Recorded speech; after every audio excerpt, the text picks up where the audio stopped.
열왕기하를 강론해야 하는 순서가 되어서 열왕기 기자, 근본적으로는 그를 감동하여 기록하게 하신 성령 하나님께서 주시고자 하는 중심 메시지가 무엇일까 살펴보는 중에 히스기야 왕을 통해 주시고자 하는 주님의 메시지가 매우 크다는 것을 느끼게 되었습니다. 왜냐하면 열왕기서는 남유다와 북이스라엘 각 20명씩 40명의 왕의 행적이 기록되어 있는데 그중 히스기야 왕에 대해서 3장 95절에 걸쳐서 많은 분량을 기록하고 있고, 더구나 역사적으로는 그가 제위하고 있는 주전 722년 북이스라엘이 대제국 아수르에 완전히 패망할 때에도 작은 나라인 남유다는 아수르의 침략을 2번이나 물리치면서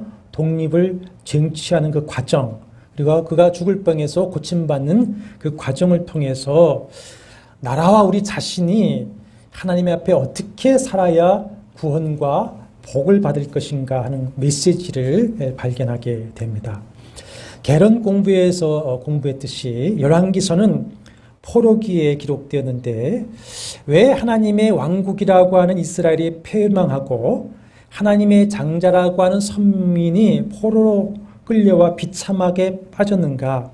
그러면 과연 앞으로 희망은 없는 것인가 하는 질문에 대해서 그 원인이 무엇이고 어떻게 해야 다시 회복할 수 있는가에 대한 답을 말씀해 주시고 있습니다. 18장 1절에 보면 북이스라엘의 호세아 왕 제3년에 남유다 아하스의 아들 히스기야가 왕이 됩니다. 그런데 9절에 보면 히스기야 제3년 북이스라엘 호세아 제7년에 아수르 왕 살만 에셀이 사마리아를 침략합니다. 사마리아는 3년을 버티다가 함락되어서 북이스라엘은 완전히 패망하고 왕과 백성들은 다 포로로 끌려갑니다. 그때가 히스기야 제6년 때이죠. 주전 722년입니다. 근데 12절에 보면 왜 이렇게 되었느냐 그 이유를 말씀하고 있습니다. 12절 다시 읽어보실까요? 이는 그들이 하나님 여호와의 말씀을 듣지 아니하고 그의 언약과 여호와의 종 모세가 명령한 모든 것을 따르지 아니하였음이더라 했습니다. 반면에 남유다의 히스기야를 통해서 살 길이 어디 있는가 무엇인가에 대해서 말씀해 주시고 있습니다. 히스기야 왕 제14년 때에 이르러 아수르 왕 사네립이 두 차례 예루살렘을 포위하지만 결국 예루살렘을 함락시키지 못하고 돌아갑니다. 여러분 역사를 아시겠지만 아수르라고 하는 대제국은 지금의 이란 서쪽에서부터 시작해서 애굽까지 모든 아시아를 정복을 했는데 그 지도를 보면 그 대제국의 영토 안에 작은 섬처럼 유다만을 정복하지 못하고 유다가 독립국으로 이렇게 동그랗게 되어져 있는 것을 볼 수 있습니다. 히스기야의 손왕인 아하스는 그 아수르에 굴복하고 조공을 바치면 속국으로 있었는데 그의 아들 히스기야는 18장 7절에 보면 아수르 왕을 배반하고 섬기지 아니했다 그랬습니다. 독립을 선언하고는 대제국에 맞서서 두 차례의 공격을 이제 물리치게 됩니다. 뿐만 아니라 8절에 보면은 가나안 정착 때부터 옆구리의 가시와 같은 그 블레셋, 지금은 아수르 편에 서서 유다를 괴롭히는 블레셋을 쳐서 아주 굴복시켜 버리죠. 그러나 이렇게 포위를 당하고 전쟁을 치르는 상황에서 그 백성들의 불안함, 백성들의 삶은 어떠했겠습니까? 정말 어려웠을 것입니다. 그런 가운데에서 히스기야는 국방과 경제를 튼튼히 회복하고 백성들의 삶을 이제 풍요롭게 회복해서 유다 왕 중에서 다윗 왕 다음으로 백성들에게 추앙을 받게 됩니다. 이 히스기야에 대해서는 역대하 29장에서 32장까지 축도 기록되어 있는데 그 32장 3절에 보면 그가 죽자 온 유다와 예루살렘 주민이 그를 다윗 자손의 묘실 중 높은 곳에 장사하여 그의 죽음에 대해서 경의를 표하더라 그렇습니다. 높은 곳에 있다는 건 그만큼 존중한다고 하는 것이죠. 그런데 자, 오늘 우리나라의 처한 현실이 어떻습니까? 조선 말기에 제국의 열강의 그런 쟁탈전이 되었던 조선 말기와 같고, 또 히스기야 때에 아수르와 애굽 사이에서 고통하는 그 유도와 비슷한 모양새가 되어 있습니다. 이런 국가 상황, 또 세계적인 질병의 재앙 속에서 경제 침체에 맞물려서 모든 대부분의 우리들의 삶, 개인의 삶은 정말 고통스러운 삶을 살고 있습니다. 아주 죽지 못해 살아가고 있고, 이 가게 문을 언제 닫아야 될까, 회복이 될까 하는 염려 속에 지금 살아가고 있는 상황입니다. 그러면 이 상황에서 나 자신과 이 나라가 살 길이 어디 있겠습니까? 우리가 오늘 히스기야를 통해서 주시는 말씀을 경청해서 우리 자신과 가정과 이 나라가 지난 시간에 말씀드린 것처럼 다시 회복하고 부흥하는 은혜와 복이 있게 되기를 소망합니다. 히스기야 왕이 그렇게 앞선 설명과 같이 하셨던 이유가 무엇인가?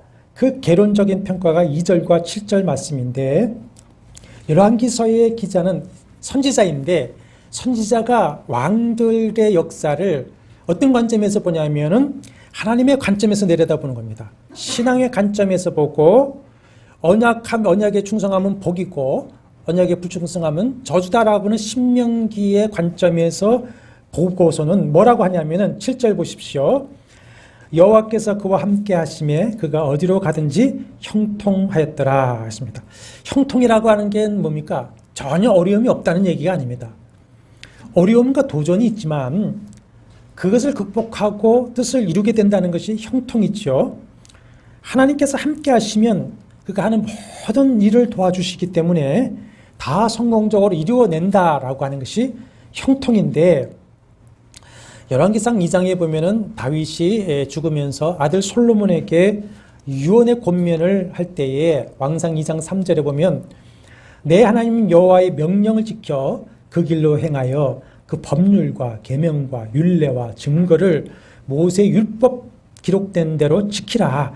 그리하면 네가 무엇을 하든지 어디로 가든지 형통할 것이다. 이렇게 권면을 했습니다. 근데 솔로몬 왕이 성전을 건축할 때에 그 이루고자 하는 것을 다 형통하게 이루었다. 이렇게 한마디 되어 있고, 그 다음에 남북의 40명의 왕 중에 오직 히스기야만이 형통했다. 이렇게 되어져 있습니다. 히스기야만 형통했다. 그러니까 히스기야는 여호와께서 함께 하심으로 형통한 왕이라고 하는 평가를 받은 유일한 왕이다. 남북의 왕 중에. 그렇기 때문에 작은 나라가 대제국에 맞서 독립선언을 하고 대제국의 군대를 물리치고 블레셋을 정복할 수가 있었고, 이 풍년등화와 같은 나라를 위기에서 구하고 경제도 튼튼하게 할 수가 있었다라고 하는 것입니다. 그러면 히스기야가 도대체 어떤 인물이고 어떻게 했길래 여호와께서 함께 하시고 형통하게 하셨는가 하는 것입니다.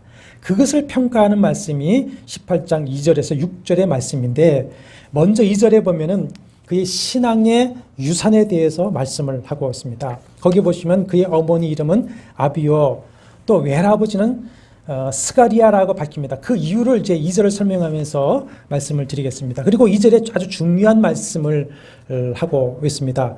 아니죠. 3절 있죠. 히스기야가 그의 조상 다윗의 모든 행위와 같이 여호와 보시기에 어떻게 했더라? 정직하게 행하였더라 그랬습니다.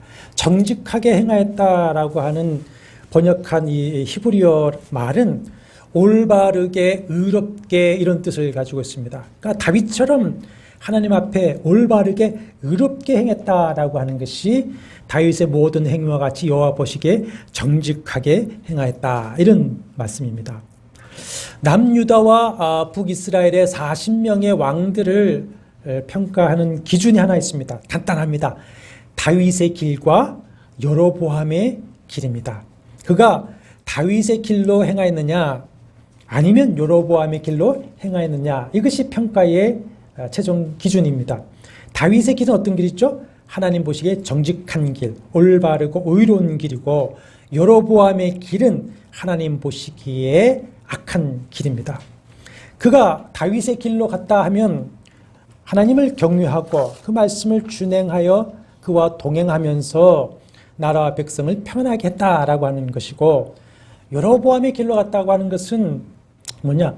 북이스라엘 초대 왕인 여로보암이 이제 백성들이 예배하러 예루살렘에 내려가는 것을 막기 위해서 정치적인 목적을 가지고 무슨 죄를 짓냐면 금송아지 우상을 2개 세워서 나라의 끝과 남쪽과 북쪽에 두어서 백성들로 우상을 하게 합니다. 그 다음에 각 지역에 산당을 세우고 가진 우상을 다 섬기게 하고 레위 제사장들 다 내쫓고는 임의대로 제사장을 세우고서는 또 자기 마음대로 절기를 옮겨서 지키게 했던 것이죠. 그래서 북이스라엘의 그 20명의 모든 왕은 기록을 보면 다 이 여로보암의 길을 따랐다. 그 결과가 뭐냐? 206년 동안에 9번의 쿠데타로 정권이 바뀌고 7명이 살해를 당하고 결국 209년 만에 패망하고 말았던 것이죠. 그 이유가 이제 12절에 아까 말씀했던 것이죠. 그 남유다 20명의 왕 중에서도 안타깝게도 다윗의 길로 온전히 갔다라고 평가한 왕은 요시야 왕과 히스기야 왕뿐인데 북왕국이 패망할 때 그 히스기야의 의로운 행위로 말미암아 남유다는 구원을 받았고 그 이후로 136년 더 존속하게 됩니다. 이만큼 히스기야는 하나님 보시기에 다윗만큼 의로운 왕, 합당한 왕이라고 평가를 받는 것이죠. 근데 그 히스기야 왕의 아버지 선왕은 누구냐면 아하스입니다. 아하스. 아하스에 대해서는 이제 앞에 그 16장에 기록이 되어져 있는데 이 아하스는 그렇지 못했습니다. 다윗의 자손이고 유다의 왕이면서도 다윗의 길로 가지 않았습니다. 나라에 많은 온갖 가나안 우상들, 심지어 아람 우상까지 끌어들여서 산당을 짓고 우상을 섬기게 하고 심지어 성전의 모든 기구를 다 부숴버리고 성전문을 닫아버리고 예배를 폐해버렸습니다. 그리고는 예루살렘에도 구석구석 산당을 세우고 우상을 섬기게 합니다. 그리고 아수르에게 굴복해서 조공을 바치며 이제 분봉왕이 되면서 자기의 왕위를 연명을 하는 하나님을 배역하고 하나님께 아주 악하고 하나님의 진노를 산 왕입니다. 그런데 그런 아버지 밑에서 자란 히스기야는 아주 정반대의 길, 다윗의 길을 걸어가고 있습니다. 그럴 만한 이유가 어디 있겠느냐라고 하는 것이 여기도 밝혀지고 있습니다. 그 첫째 이유가 2절입니다. 2절에 보시면 히스기야의 어머니 이름이 뭡니까? 아비입니다. 아비. 아비는 문자적으로 나의 아버지인데 역대하 29장 1절에 보면은 그녀의 이름을 아비야라고 합니다. 아비라고 하는 것은 아마 축약의 이름인 것 같은데 아비야입니다. 아비야는 여호와는 나의 아버지시다 이런 뜻입니다. 그 다음에 그의 할아버지 이름이 뭐냐면 스가리아입니다. 축약해서 스가리아 했는데 스가리아라고 하는 뜻은 여호와께서 기억하신다 이런 뜻입니다. 그러면 여호와는 나의 아버지시다. 여호와가 기억하신다는 그 이름에서 그들의 신앙을 우리가 짐작할 수가 있는 것이죠. 모세가 바로의 왕자로 자랐지만 여호와 신앙을 지켰던 이유가 뭡니까? 그 어머니가 유모로 들어가서 신앙을 키웠듯이 선왕 아하스가 그렇게 불신앙이 악한 왕이었지만 히스기야가 여호와의 바른 신앙을 가지고 자랐던 것은 누구 때문입니까? 어머니와 외할아버지의 신앙 교육이었다라고 하는 것이죠. 호주에 아주 흥미로운 직업이 하나 있습니다. 파크 레인저라고 하는 직업이 있습니다. 공원 지킴이죠. 근데 그 파크 레인지 월급 받으면서 하는 일이 3가지입니다. 다니면서 바닷물 온도 점검하기, 해변을 거니며 순찰하기, 그리고 국립공원에 발자국을 남기며 걷기. 이렇게 하면서 월급 받으면 할만하겠죠. 자연을 좋아하는 사람은. 그러면 왜 돈을 줘가면서 파크 레인지로 하여금 그 공원에 발자국을 콱콱 남기면서 걸어가게 하느냐? 누군가 그 광활한 국립공원 숲속에 들어갔다가 길을 잃거나 위험에 빠지지 않고 안전하고 바른 길을 가도록 그 발자국을 남기면서 걸어가겠다는 겁니다. 그 발자국을 따라가면 안전하게 파크를 순례할 수 있다. 안전하게. 백범 김구 선생의 좌우명으로 삼은 시가 있습니다. 눈 내린 들판을 걸어갈 때에 어지러이 함부로 가지 말지니 오늘 아침 나의 발자국이 뒷사람의 이정표가 되리라 하십니다. 조선시대 이양년이라고 하는 분이 지은 시인데, 지금 내가 무심코 걸어가면서 남기는 그 발자국은 매우 중요하다 이거죠. 내가 하나님의 길, 신앙의 길, 의의 길을 걸어가느냐, 아니면 사람의 길, 불신의 길, 불의의 길을 걸어가느냐는 것은 매우 중요하다. 내가 걸어간 그 길을 누가 따라가겠습니까? 아주 근접적으로, 직접적으로는 우리의 자식들이 따라갈 겁니다. 교회에서는 믿음의 후배들에게 또 이 길이 될 것입니다. 그러므로 나는 자식들과 후배들에게 하나님 앞에서 신앙과 의의 발자국을 남겨야 할 것입니다. 그러기 위해서 우리는 무슨 길을 걸어가야 됩니까? 다윗의 길을 걸어가야 되겠죠. 그리고 궁극적으로 믿음의 주요 온전케 하시는 예수를 바라보고 예수 그리스도의 길을 걸어가야 될 줄로 믿습니다. 우리가 걸어야 할 길은 세상의 넓은 길이 아니라 십자가를 지고 가는 좁은 길입니다. 그리고 우리의 믿음의 표준, 신앙생활의 표준을 사람에게 두지 마십시오. 목사에게도 두지 마시고 나를 인도한 사람, 교회의 선배 누구에게 두지 마십시오. 목사를 보니 나를 인도한 사람 누구를 보니 교회 선배를 보니 이렇게 하더라. 이렇게 사람 따라가지 말고 신앙의 표준을 오직 말씀해 두시길 바랍니다. 오직 예수 그리스도의 길을 따라가시기를 바랍니다. 이것이 내가 사는 길입니다. 내가. 그리고 나로 말미암아 모두가 사는 길입니다. 모두가 사는 길. 둘째, 히스기야 왕이 이제까지 선대 왕들과 다른 다윗의 길을 가게 된 두 번째 이유는 뭐냐면 역대하 28장 8절과 11절에는 그의 직접적인 말에서 찾아볼 수 있습니다. 집에 가서 한번 찾아보시고 저를 들으십시오.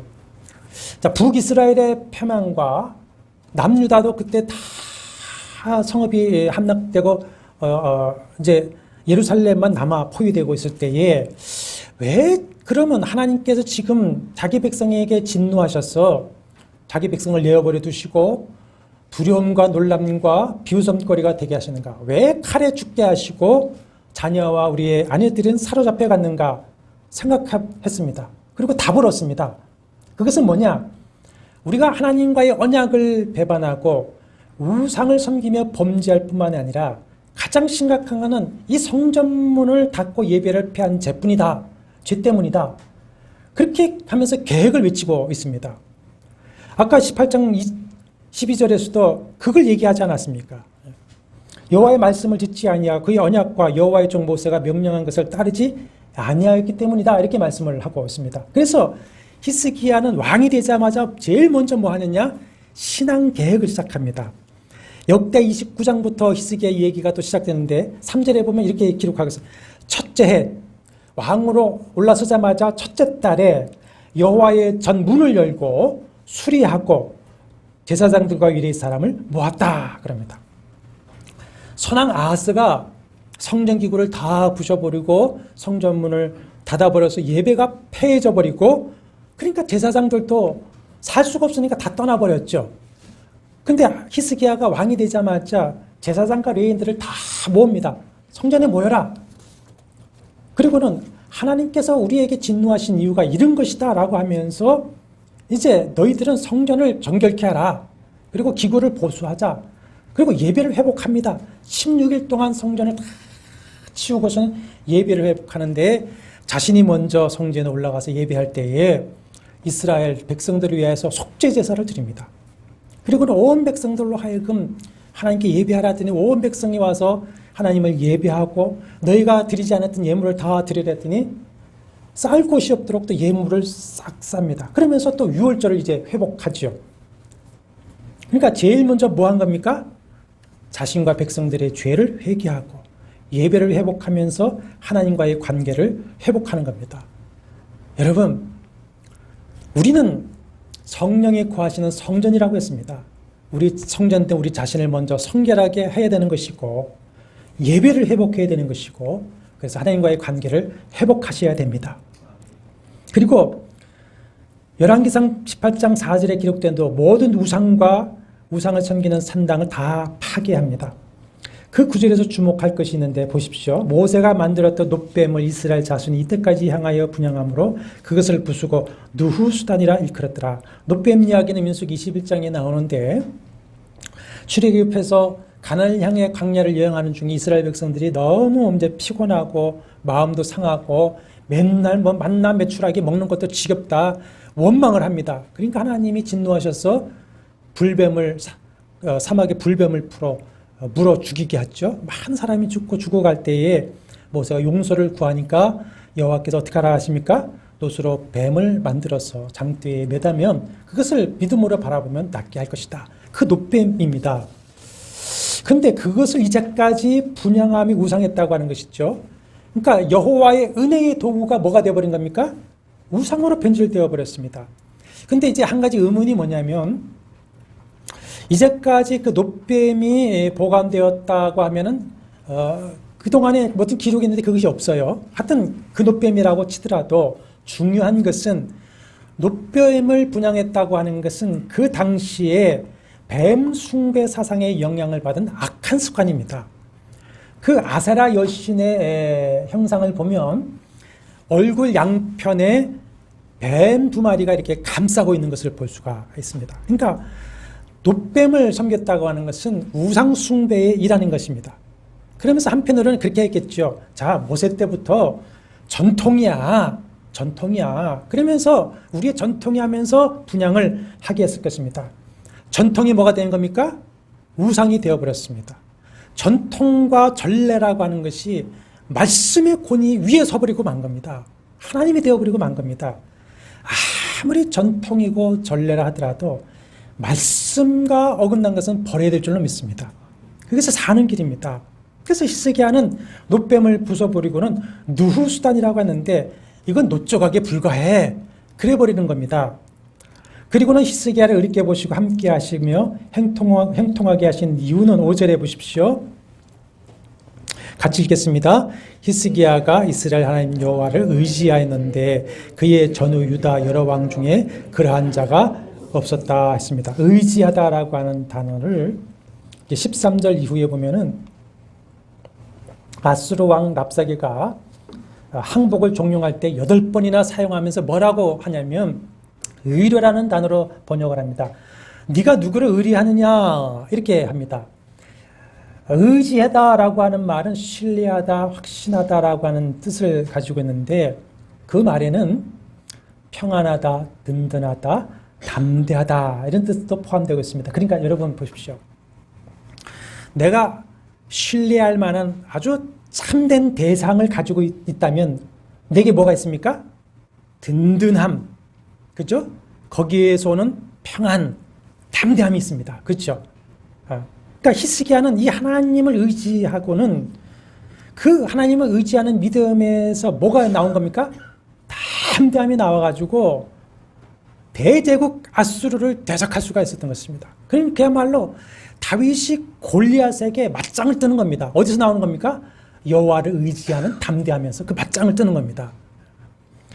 히스기야가 하나님을 의지한 것에 있어서 유다의 여러 왕 중에서 그러한 자가 없다라고 하는 것은 물론 히스기야도 부족한 면 실수하는 것도 있었지만은 여호와를 의지하는 것에 있어서는 비교할 자가 없을 정도로 탁월했다 그런 말이죠. 그러면서 6절에는 히스기야가 여호와를 의지했다는 것이 무슨 의미인지를 말씀하고 있는데 6절 보십시오. 곧 의지했다는 것은 곧 뭐냐? 먼저 그가 여호와께 연합하여 그에게서 떠나지 아니했다 했습니다. 연합하다라고 하는 것은 불과 분리의 상태, 절대로 분리할 수 없는 상태, 그것이 연합입니다. 성경에는 여러 상황에서 이 단어를 사용했는데 아담과 하와에게 너희가 합하여 둘이 한 몸을 이루라 했을 때 그 합하다라는 것은 불과 분리의 관계, 되라는 것입니다. 인격적 사랑의 연합. 욥은 그 고통 중에서 뭐라고 하냐면 그 얼마나 피접이 뭐라고 해야 됩니까? 그 상황을 뭐라고 했냐면 내 피부와 살이 뼈에 붙어 있습니다. 이렇게 붙어 있습니다. 내 살과 피를 뼈에서 분리할 수 없을 정도로 그렇게 지금 되어 있는 상태예요. 그리고는 룻기에서는 룻이 시험이 나오미를 떠나지 않고 내가 봉양하겠다 했을 때 이 말을 씁니다. 그러니까 밀착하고 헌신하겠다. 그러니까 히스기야가 여호와와 연합했다라고 하는 것은 살이 뼈에 붙어 있듯이 주님께 붙어 있으면서 주님께 인격적 연합을 하고 그분을 사랑하고 충성하고 헌신했다. 이 말이에요. 그래서 우리말 성경에는 그냥 그에게서 떠나지 아니하였다라고 했는데 원어 성경에 보니까 절대 부정을 뜻하는 로라고 하는 단어를 사용하겠습니다. 절대로 무슨 일이 있어도 결탄코 여호와를 떠나지 않았다. 떠날 수가 없죠. 띄어낼 수가 없으니까. 예수께서도 요한복음 15장에 포도나무와 가지 비유를 통해서 당신과 성도인 우리가 불가분리의 생명의 연합이 있을 때만이 우리에게 뭐가 있다? 생명의 열매가 있다. 이렇게 말씀하지 않았었습니까? 우리가 예수 그리스도를 믿고 그분을 영접한다고 하는 것은 곧 그와 어떻게 하는 겁니까? 연합하는 겁니다. 불가분리의 관계가 되어버리는 것입니다. 아멘이십니까? 절대로 떼어낼 수가 없는 관계가 되어버리는 것이죠. 그러니까 우리가 어떤 고난이 없고 고통이 혹 죽음이 온다고 할지라도 절대로 주님을 떠나서는 안 될 줄로 믿습니다. 근데 그것은 또 주님을 의지할 때만이 가능한 일이죠. 셋째는 여호와께서 모세에게 명령하신 대로 계명을 지켰다라 했습니다. 여호와를 의지하고 여호와 연합해서 떠나지 않는 것이 뭐냐? 계명을 지키는 것이다. 그 결과가 무엇입니까? 7절입니다. 7절 보십시오. 여호와께서 그와 함께 하심에 그가 어디로 가든지 형통하였더라. 여호수아에게 여호와께서 말씀하시기를 네가 모세를 통해서 명령하신 율법을 주야로 묵상하고 그것을 지키면 내가 결코 너를 떠나지 아니하고 함께 할 것이며 네가 평탄하고 형통할 것이다 말씀을 하셨고 여호수아도 임종 때의 백성들에게 그렇게 유언의 권면을 합니다. 역대하 15장 12절 한번 보십시오. 영이 이사야라는 선지자에게 임하여서 아사와 그 백성들에게 말씀하시기를 역대 15장 2절 중반부터 보면 너희가 여호와와 함께하면 여호와께서 너희와 함께 하실지라. 너희가 만일 그를 찾으면 그가 너희와 만나게 되시려니와 너희가 만일 그를 버리면 그도 너희를 버리시리라 하셨습니다. 이렇게 여호와는 전적으로 여호와를 의지하였고 그래서 하나님이 함께 하시는 것을 알기 때문에 극히 담대해서 안으로는 신앙 계획을 이루고 밖으로는 대제국 아수르를 대항해서 국가를 지켜내고 또 블레셋을 굴복시켜 버립니다. 자, 이때에 보십시오.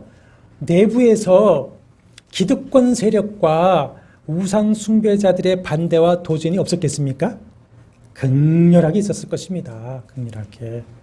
또 외부에서는 지금 아수르 왕 사네립이 대군을 끌고 와서 그 기록에 보면 역사 기록에 보면 유다의 46성읍을 굴복시키며 다 굴복시키는 마지막에 예루살렘을 포위하고는 협박하고 회유하고 있습니다. 그러나 그 모든 것을 다윗이 내가 주를 의리하고 적군을 향해 달리고 내 하나님을 의지하여 담을 뛰어넘었나이다 했던 것처럼 여호와를 온전히 의지하여서 그것을 극복하고 승리하고 맙니다. 제1차 침공 때에는 히스기야는 이제 13절부터 보십시오. 히스기야는 왕궁과 선정 곳간에 있는 모든 금, 은을 심지어 성전에 입힌 금까지 벗겨서 죽어서 이제 물러가 주시라 이렇게 합니다. 그렇지만 사네립이 만족하지 못하고 자기를 배반한 이 히스기야를 완전히 내가 징계하겠다. 완전히 예루살렘을 정복하겠다라고 포위했죠. 그러니까 히스기야는 내가 하나님을 의지하지 않고 이방인과 돈으로 타협하려고 했던 것이 얼마나 어리석은 것인가라고 하는 것을 깨닫고는 19장 1절에 보면은 히스기야가 성전에 들어가서 어떻게 합니까? 옷을 찢고 굵은 배를 두르고 뭐 합니까? 회개합니다. 회개합니다. 그리고 하나님의 첫째 하나님만 의지합니다. 그래서 3절에 보면 이사야에게 기도 부탁하면서 하는 말이 오늘은 환난과 징벌과 모욕의 날이다. 내가 하나님 앞에 징벌을 당했다 이거예요. 회개한다 이거죠. 사네립이 부하 랍사게를 보내서 협박하기를 19절에 보면 내가 의뢰하는 이 의뢰가 무엇이냐 이렇게 말을 합니다.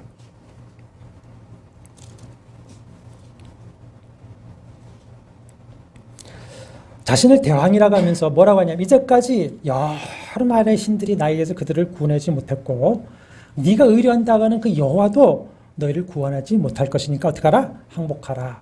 그리고는 이제 예루살렘 백성들에게 뭐라고 하냐면 너희 왕이 여호와를 의뢰하라 하는 말을 듣지 마라. 왕도 여호와도 너희를 내 손에서 구원하지 못할 것이니까 내게 항복하고 나오면 너희가 지금 굶주리고 있지 않니? 떡을 주고 포도와 무화과와 물을 마시게 하고 내가 기름진 땅으로 너희를 데려가서 잘 살게 하겠다. 그러니까 대왕 나 아수르의 말을 듣고 나와라. 이렇게 회유를 합니다. 여러분, 우리 자신을 한번 질문해 보십시다. 누구를 의지하십니까? 여러분의 의뢰는 누구이십니까? 저도 사람이기 때문에 때로는 사람을 의지하고 싶은 마음이 생길 때가 있습니다. 그럴 때마다 아니다. 하나님을 의지해야 나도 살고 그도 산다. 그 생각을 또 반복해서 합니다. 여러분의 왕은 누구이십니까? 세상의 왕이십니까? 아니면 진정 하늘의 대왕, 만행의 왕 여호와가 여러분의 왕이십니까? 지금도 그럴 겁니다. 야, 목사가 하는 설교 듣지 말어. 하나님이 밥 먹여주더냐? 하나님이 너를 치료해주더냐? 너를 하나님이 여기서 건져주고 도와줄 수 있겠냐? 나한테 와. 세상에 나와. 세상은 말합니다. 그러나 히스기야와 예루살렘 주민은 흔들리지 아니하고 굳세게 여호와를 의지합니다. 그리고 함께 하나님께 부르짖죠.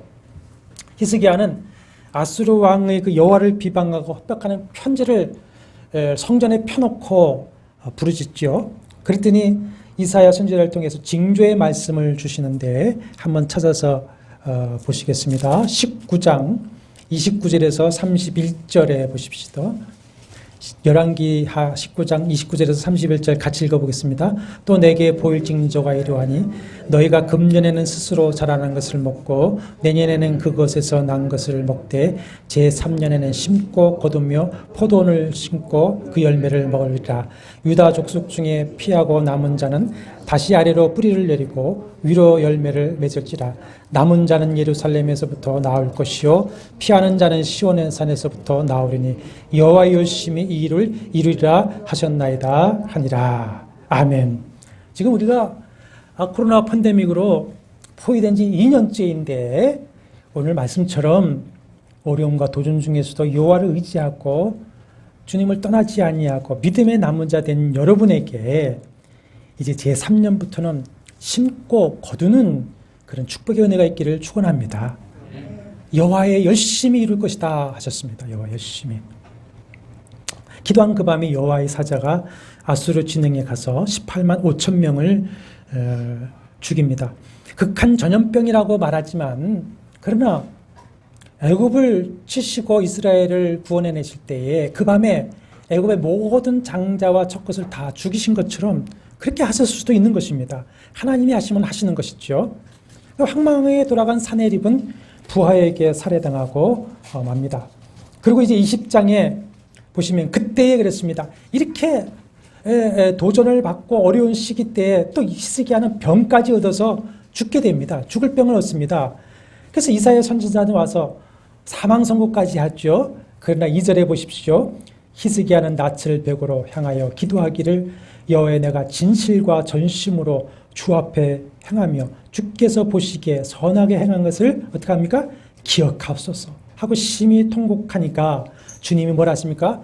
내가 내 눈물을 보았다. 3일 만에 치료할 것이다. 내가 15년을 연장해 줄 것이다. 내가 다윗과 세운 언약을 위해서 이 성을 구원하고 보호해 줄 것이다. 했습니다. 사랑하는 여러분, 병과 어려움이 있을 때에 먼저 하나님을 간구하시기를 바랍니다. 그리고 야고보서의 말씀처럼 겸손하고 믿음으로 기도 요청을 하시기를 바랍니다. 체면이 아닙니다. 낮은 마음으로 하나님 앞에 엎드리고 기도해야 됩니다. 20장 12절 이하의 히스기야 그만 교만하고 자만해서 이제 실수하고 책망을 받지만 19절에 보면은 그가 사는 날에는 태평과 진실을 주셨다. 이런 은혜를 주신 이유가 무엇이죠? 그가 여호와 보시기에 어떻습니까?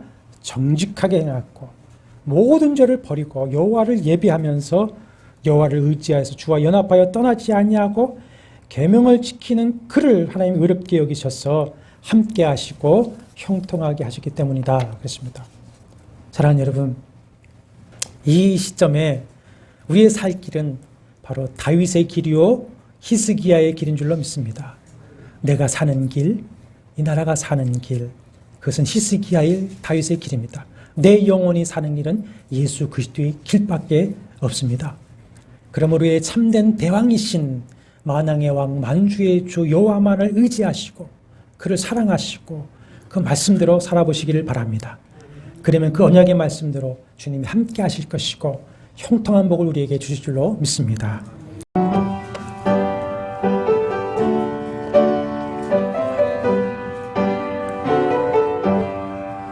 대산을 넘어 험곡에 가도 빛 가운데로 걸어가며 주께서 항상 지키시기로 약속한 말씀 변치 않네.